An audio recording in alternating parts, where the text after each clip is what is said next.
Hey, boys and girls, welcome to the Do Now. First one, what is the best estimate for the surface area of that prism? Ready, set, go. All right, let's check it out. So, you can estimate at the beginning or the end. So, this may not be the way you did it, but you might want to check it out too. Write this down with me. So, 1.8, I'm going to estimate at the beginning. So, I'm going to say that's about 2. I'm going to put 2 here. 2.9 is about what? Yeah.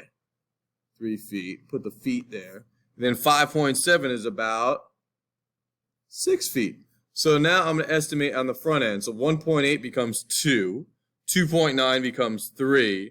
5.7 becomes 6. Let's see if we get an answer that's suitable. I don't know. Let's do the front and back because you know there are 6 faces, right? So the front is this times this, so it's 3 times 2. In my estimation, so that's 3 times 2, which is 6, times 2, because you were front and a back, which is 12. Okay. Now we got the side. Side and side. So the side is 6 in my estimation, and then it goes up 2.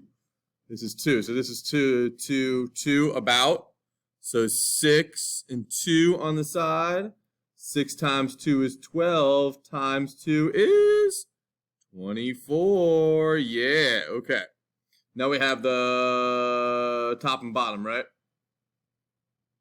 For all 6 faces.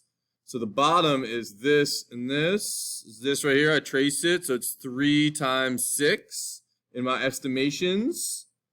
18 times 2, which is, oh yeah, 36. Okay. So add those up, which is just 36 plus 36, which is, yeah, 72 feet squared. Let's see, do I get an answer that's close to that? I don't know. Yeah, there we go. C. So sometimes having an estimation at the beginning might work for you, like in this case. So have that in your back pocket for next time you see something like that. Let's try this one. Ooh, what's the center and radius of that circle? Ready, set, go.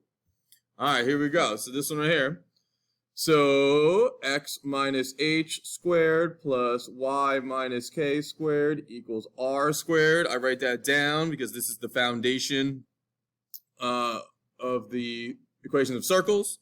So x minus h, so h is going to be 5 for the x value. And then the opposite of 3 is negative 3. So that's the center. And the radius, what number squared is 16? So what number times itself is 16? That would be, yeah, 4. There we go. So 5, negative 3 is the center, and 4 is the radius. 5, negative 3, and 4. So option 4 is the answer. Oh my goodness. All right, last one, mastery in advance. What is this angle A? Go. All right, let's see if we can get it. Oh my goodness. All right. So, first thing I notice is that I'm just going to start marking this up with stuff. So this is 33. Uh-oh, this is also 33. Why? Vertical angles. You see, this is the X right here. I'm ignoring this line here, but this is the X. And so right across the X, 33 and 33, I could write 78 over here, right, too?